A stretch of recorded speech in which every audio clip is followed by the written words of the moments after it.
Bole means simple. Yeah? And that is the path I tread. This is the path I walk. I tread. Shivoham. I use what appear as only religious texts and mantras in order to unmask the lie. Yes, the lie.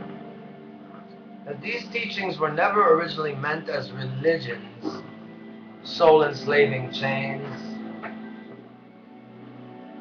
either by the, they were never meant to be bondage doctrines. These were distortions made either by the confused founders of these religions or by those students who came afterwards. And they did this because they fell prey to the pressures of this incarcerated existence, which continues to be under the despotic rule and tyrannical influence of both earthbound and extraplanetary forces appearing as abstract states of anti-cosmic nature, as well as distinct personalities, whether they be terrestrial or extraterrestrial.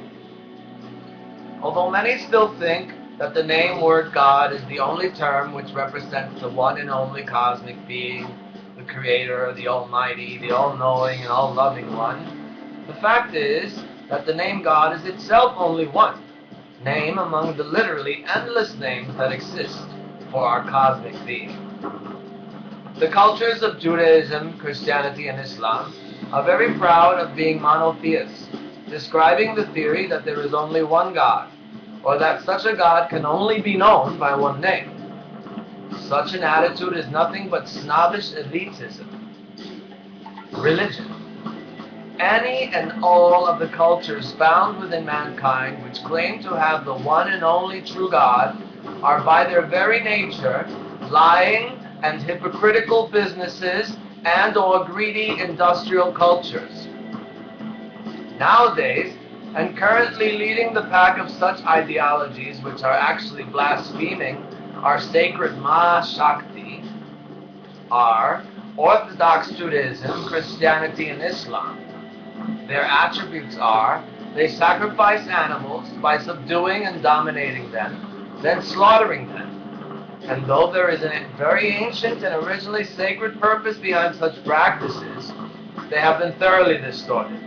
Not only that, but the original reason for animal sacrifice to exist in the first place has long ago served its purpose.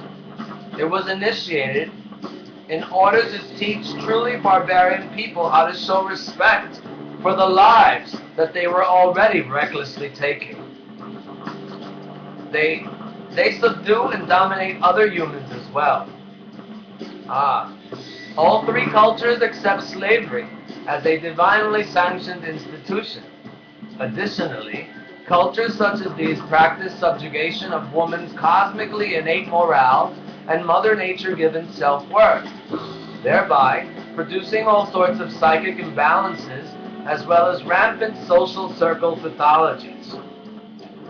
It should not alarm anyone when I state that the most obvious scapegoat in this patriarchal psychodrama we call this world system is still, hands down, woman. Next in line come homosexuals, and after that, and it still is this way, so don't even try denying it, the entire black race. Battered women and hate crimes galore. And who can deny this is not so? Many ancient tales speak truth, but they have become as if bowls of fine, uber vintage wine poisoned with killer snake venom. So some are called to be like old Nilkant, blue throat Hara, and get rid of the weeds which are present in any of these authoritative writings, and just enjoy the factual spiritual fragments which are found here and there, some more than others and vice versa, knowing that they are born of the one spirit being, which is never limited to a book. Radhe Krishna, Krishna Krishna, Radhe Radhe, Radhe Sham, Sham Sham, Radhe Radhe. I will shortly reinterpret some passages from a scripture known as the Chaitanya Charitamrita. Yes, I can do that. And how? Simply because I am an incarnation of our cosmic sun, whom I will call Shiva Surya Narayan. As such, it is my natural right to separate the wheat from the chaff within any and all of these ancient writings. And if any approach me with mockery upon hearing this factual statement of mine, which I have kept practically to myself my entire life, then, instead of defending myself against such offenders, I will simply ignore them. Or if they persist with needless offenses, then I will simply remove them from my immediate presence. I also do not need to prove who I am to anybody, whether via words or actions. I am beyond what most of the world considers morality, honesty, or righteousness. In addition, I have not come to this world seeking to be worshipped, for that is what my ancient enemy desires, never I. However, I am a spiritual king. Nevertheless, my subjects are my family, my mothers, fathers, sisters, brothers, as well as my children. For all of them enjoy different familial relationships with me, and there are no real restrictions to such a blissful communion. For I am love, but a lion-like love, which can tear non-evolved miscreants apart, as well as nestle upon your crowns, as if I were a spiritual dove, inflaming your heart. Krishna is the real Christ principle, none other than the noble, Lucifer light-bringing consciousness, dwelling within all, yet only expressing itself by those rare souls who have truly given themselves to the true current of self-liberating Shakti energy. And no, I am not requiring nor even desiring anyone to either bow down to me or offer worship to my physical form. However, within the pastimes of true love, sincere souls will actually worship one another when they actually perceive this actual Krishna consciousness being directly expressed.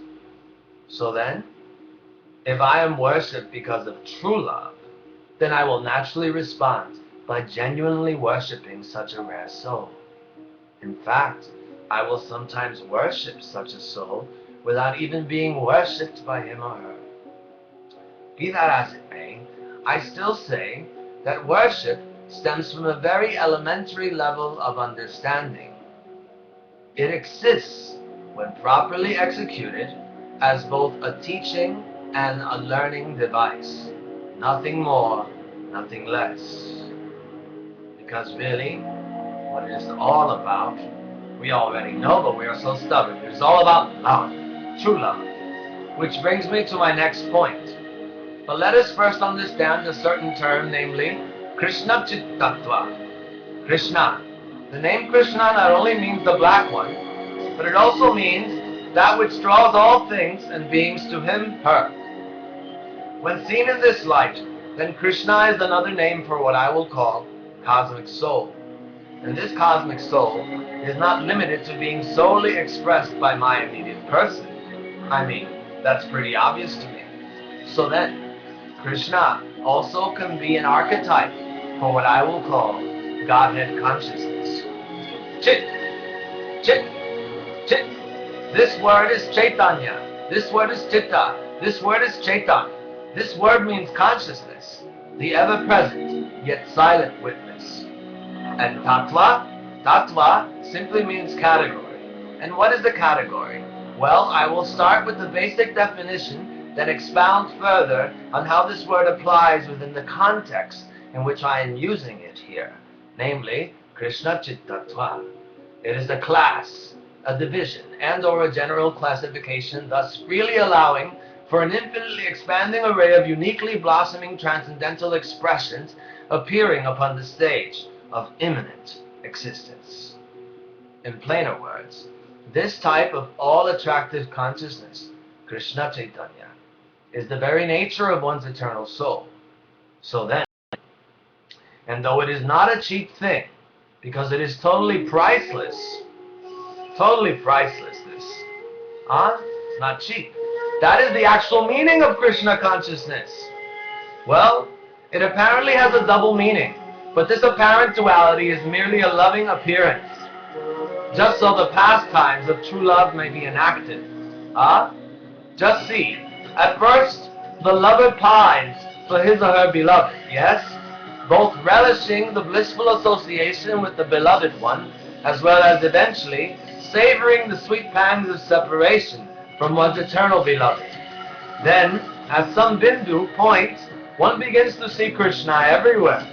Yes, one then begins to perceive dormant Krishnas, semi-awakened Krishnas, and in extremely rare cases, true self-awakened Krishnas. Then, something else happens. One not only perceives Param Krishna as existing outside of you, as so many idol worshippers, which I call Archa Vigraha junkies, are wont to do. And one does not only feel Param Krishna as being within you, as so many genuine mystics factually experience. But something really miraculous occurs then. In one glorious moment. But only after truly feeling these transcendental moods which I've just described, one realizes Param Krishna as one's very self.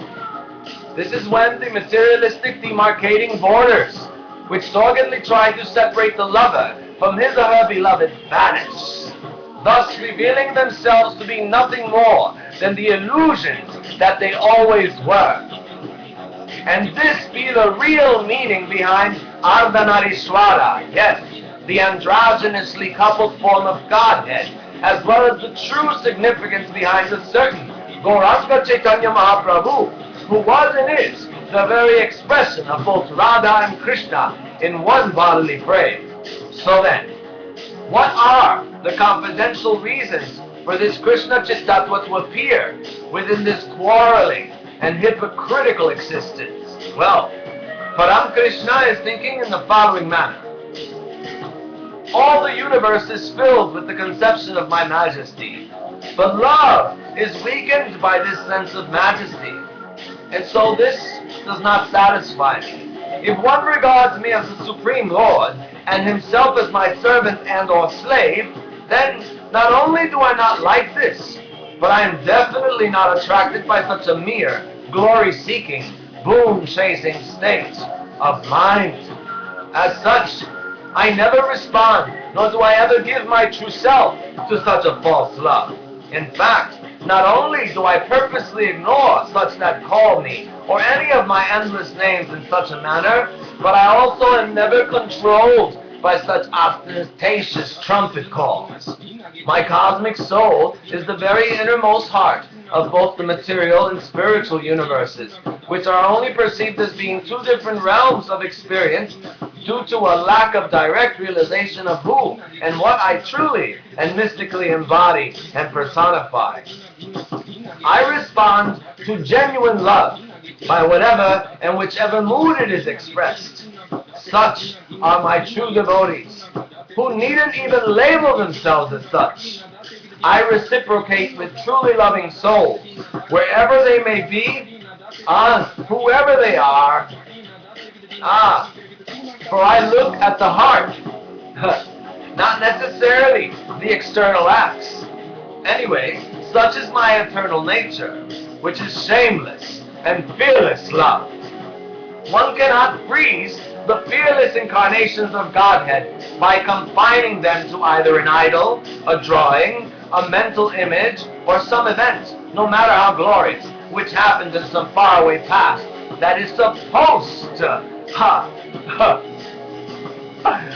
happen in some nebulous future.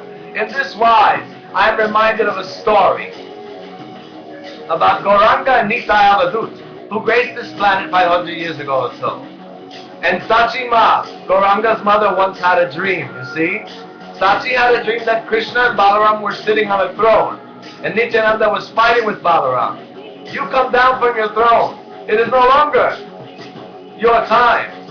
The age of Kali has come, and my master Gauranga must occupy your position on this throne. You come down. Balaram argued. He says, no, hell no, why should we come down? We have been sitting on this throne for such a long time. Nityananda began to forcibly take him down, and Balaram submitted slightly, because they are the same. Nityananda said, my master Gauranga wants to take the position now. The age for him has come. So Nityananda is very partial to Gauranga. He says, Krishna is far off. My Lord is Gauranga. And now I, Chaitanya, in the mood of Nityananda and saying to, now I am saying to Nityananda, yo, check this out. Your time is now up too, fool. It's time to let go. It's time to let go, straight up. I'm here now. We here now. We the ones. Get to stepping. Thanks for warming up my throne, though, baby boy. Thanks for warming up my throne. That's what I'm trying to say. I love you.